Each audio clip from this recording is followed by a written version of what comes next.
on a remote Wyoming cattle ranch in 1953. A starving mountain cougar watched from the ridge above. Below, 6-year-old Sarah knelt at the slow creek, filling a metal bucket in the golden evening light. She never heard the faint scrape of claws on rock. The cougar slid silently down the rocks, fixing its yellow eyes on the small pink dress. Then it leapt, fangs bared, claws extended, a shadow closing over the child. 12 meters up the bank, an old chestnut mare tore her head up at the sound. She didn't hesitate.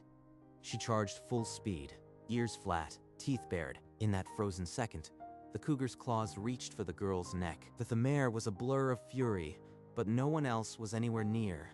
What she did next left every ranch hand silent beside a fresh grave. By sundown, 1 week earlier, the same creek had known only a child's laughter and the steady plod of an old mare. Come on, Cafe. Water won't fetch itself.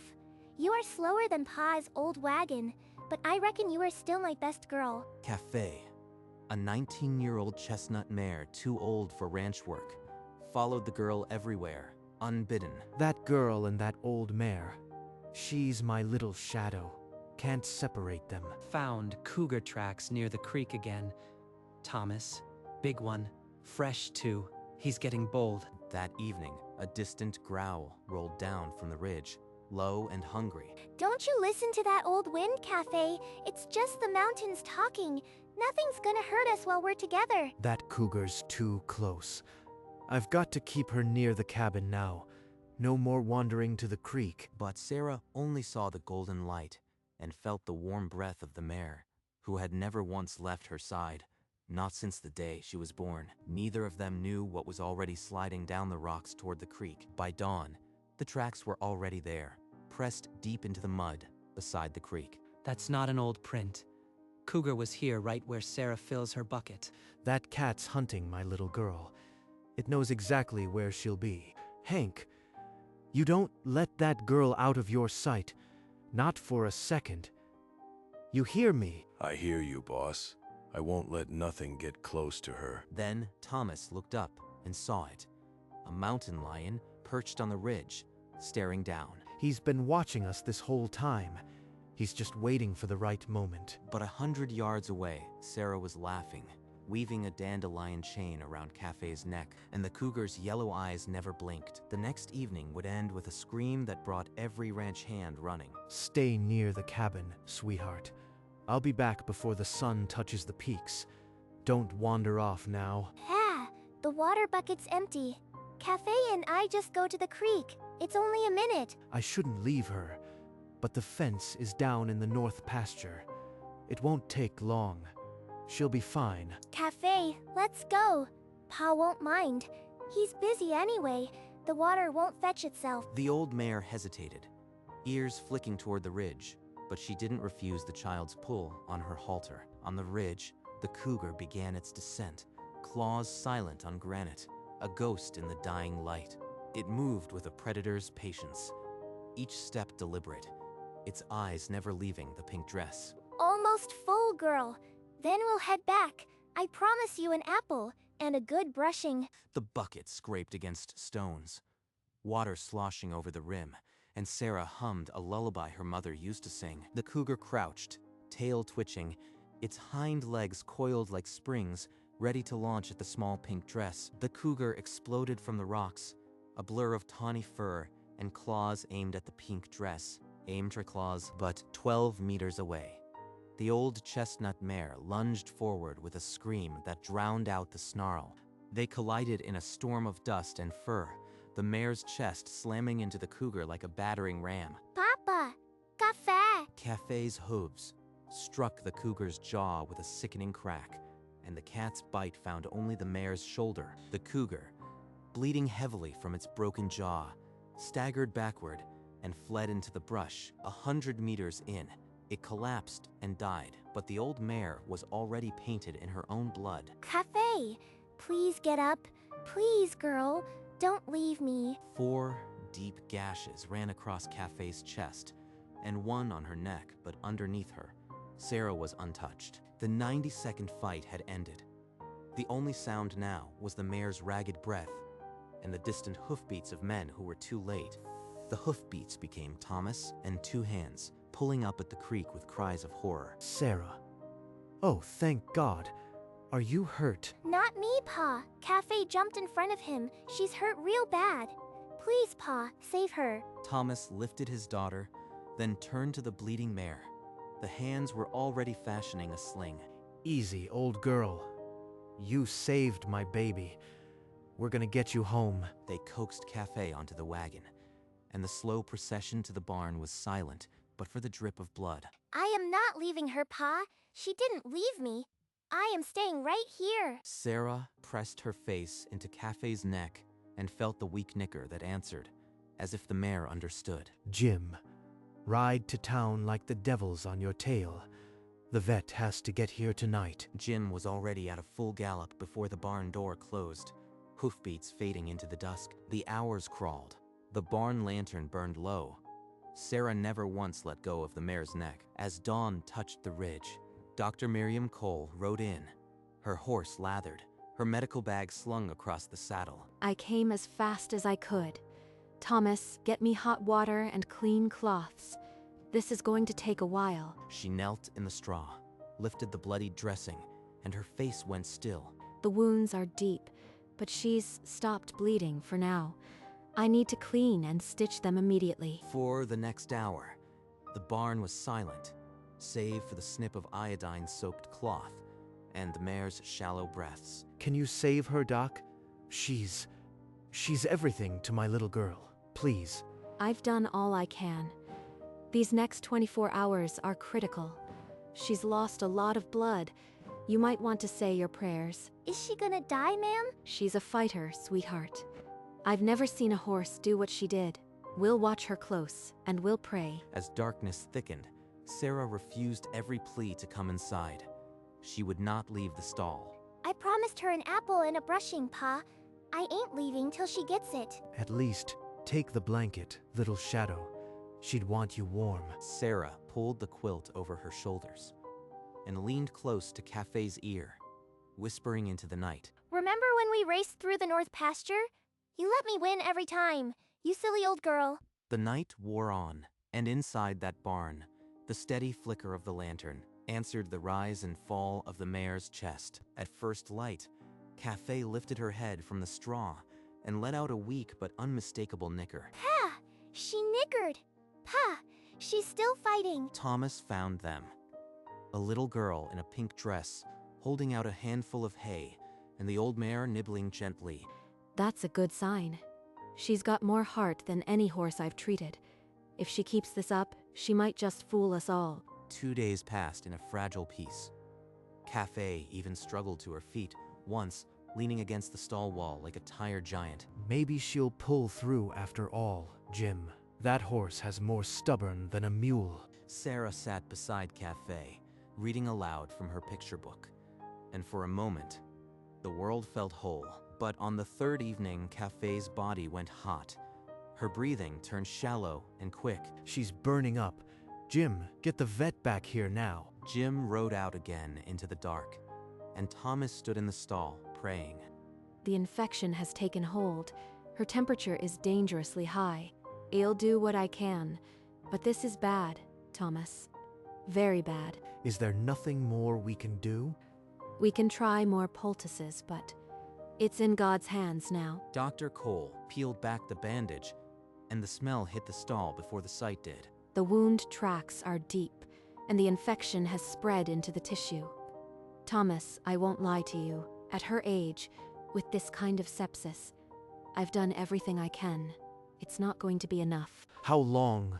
Days, maybe a week, if she fights hard.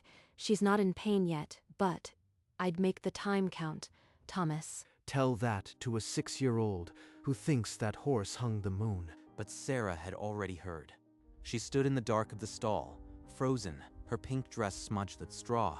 Days? She promised me forever. She always keeps her promises. When Thomas turned, his daughter was already gone, back to the stall, pressing her face into Cafe's neck. You don't listen to them, Cafe. You just fight. I ain't ever gonna leave you. Ever. When you are better, we'll ride all the way to the ridge. Cafe. Pa said we could. I'll braid your mane with those yellow flowers. Thomas stood behind them, the words he needed to say clotting in his throat. Right, Pa? You'll tell the vet to keep trying? You won't give up on her. She's asking me to lie, and I would, if it would keep that light in her eyes one more day. Jim removed his hat and held it against his chest. Unable to watch, Hank wiped his sleeve across his eyes and turned toward the open barn door. She saved me, Pa. God wouldn't let her die after that. He can't. Thomas tried to answer. The lie wouldn't come, and the truth was too cruel. And when she's better, we'll throw a party. Jim will play his harmonica. Cafe will eat all the apples. No one in the barn had the strength to tell her that the only party coming was a burial on the hill. The infection is spreading despite everything I've tried. There's nothing more I can do, Thomas. Is she in pain? Not if I can help it. I'll leave medicine to keep her comfortable. But we're not saving her now. Then we stop the fighting. She's done enough. Let her rest. He turned to where Sarah sat in the straw, and for a long moment, the barn held its breath. Sweetheart, we can't save her. The vet's done everything, but it's not enough. Then I'll stay with her. Every minute. She didn't leave me, Pa. I won't leave her. Cafe's ear twitched, and for a moment the mare breathed deeper, as if answering. I'll be right here, Cafe. Till the very end, I promise. The vigil was no longer about saving a horse. It was about saying goodbye to a hero. The days blurred into a rhythm of whispered stories, cool cloths, and the slow drip of medicine. And then the little rabbit said, "Don't be scared. I am right here. Just like I am right here, Cafe." Thank you, old girl, for my daughter. There ain't words big enough. Cafe's muzzle brushed his sleeve, as if to say she'd do it again. Brought you fresh water, Sarah. Let her rest. I'll sit a spell. Lord, watch over this old soul. She's got more courage than most men I know. Sarah barely touched her meals, her pink dress growing looser by the day. Sweetheart, you need to eat. She needs you strong. She nickered this morning. She knows I am here. And so the ranch waited, each breath a prayer, each hour a gift. A lance of morning sun fell through the dusty barn slats, lighting Sarah and the mare as if they were the only two creatures God was still watching. I know you are tired, Cafe, but I need you to know something, and I ain't never told nobody this. I am gonna remember you my whole life, every single day, I promise, and I'm going to help other animals like you helped me. So no little girl ever has to be scared like that again. Cafe's heavy-lidded eyes stayed on the girl, and her breath came a little deeper, as if to seal the pact. In the shadowed aisle, Jim and Hank exchanged a look that needed no translation. That little one. She's got more sense than most grown folks I've met. She means it, every word. I'll be a scientist, Cafe. I'll help other animals so nobody hurts them. That'll be my forever job. And in the hushed barn, a 6-year-old girl set the course of her entire life without knowing it. No soul in that barn ever forgot the sound of that vow. On the 8th morning, before anyone dared hope, Cafe pushed herself upright on her own. She shook the straw from her mane and let out a long, rolling nicker that echoed through the barn. She's getting better. Pa, look. She's going to make it. Thomas smiled through fresh tears, too afraid to believe, too grateful not to hope. Dr. Cole pressed her hand to the mare's chest, and the light in her eyes dimmed. I've seen this before. Sometimes the body gives one last good day before letting go. She's comfortable now, but don't mistake it for recovery. What do we do? Let the girl hope. There's no sin in that. And so the barn held two truths, a fleeting joy and a coming sorrow balanced on the edge of a nicker. That evening, the last strength left the old mare. She folded onto the straw with a groan that shook the stall. It's okay, Cafe. You can rest now. I am right here. Her breathing turned shallow, each exhale a thin thread. She's saying goodbye. Can't be scared now. Gotta be brave like her. I am here, baby girl. We're all here. The lantern burned low, and the hours crawled toward midnight. Remember when you nuzzled my neck and made me giggle so hard I fell over? Cafe's ear flickered, but the breath that followed it was thinner than the one before. Thomas didn't move. He watched his daughter keep a promise that was already ripping her apart. By the time the first gray light touched the barn window, the mare was still breathing, but only just. The first real light of day fell across the stall, golden and soft. Good morning, Cafe. You are still fighting. I knew you would. Cafe's eye, half closed, followed the sound of the child's voice, but her breath came so faint now it barely stirred the dust. Thomas knelt on the other side, one hand on Sarah's back, the other on the old mare's neck. I think she's been waiting for the sun. She always did like the mornings. In the barn aisle, the ranch hands had gathered. Jim, Hank, the others. None speaking, hats lowered. She saved our little one. I reckon that makes her family. You hear that, Cafe? You are family, you always were. The sun crept higher, warming the straw, and the mare's breathing became little more than a tremble in her nostrils. Outside, the first crow called. Inside, time stopped. Cafe's nostrils fluttered once, then stilled. The great chestnut ribs rose and never fell again. No, Cafe. No, no, no. Thomas pulled her tight, his own sobs breaking open, in a way the ranch had never heard. It's okay, baby. She's not hurting now. She's not hurting. Jim pressed his forehead to the stall door. Hank's shoulders shook with silent, heaving grief. God rest your soul, old girl.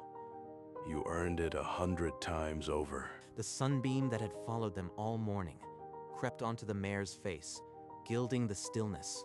She's really gone. How can she be gone? But even in the silence, something in the barn had changed. They had seen what a love without limits could do, and the fresh grave the ranch hands would dig by sundown had already been paid for in full. The men reached for their shovels without a word. They knew where the best ground was. She saved my little girl. Dig right here, where the ridge meets the sky. The earth broke dark beneath their blades, each shovel full, a quiet prayer. In the barn, they wrapped her in the same blanket Sarah had slept under every night of the vigil. The wagon carried her chestnut body up the hill, the little pink dress walking silently behind it. Wait, she needs her flowers. I promised her flowers. She laid a circle of wildflowers on the blanket, the yellow petals catching the last light. I never thought I'd see the day a horse got a proper funeral, but that mare earned it. Every hand on the double R followed that wagon to the hilltop. No one stayed behind. It would be the first horse funeral in the county's recorded history. The Lord is my shepherd.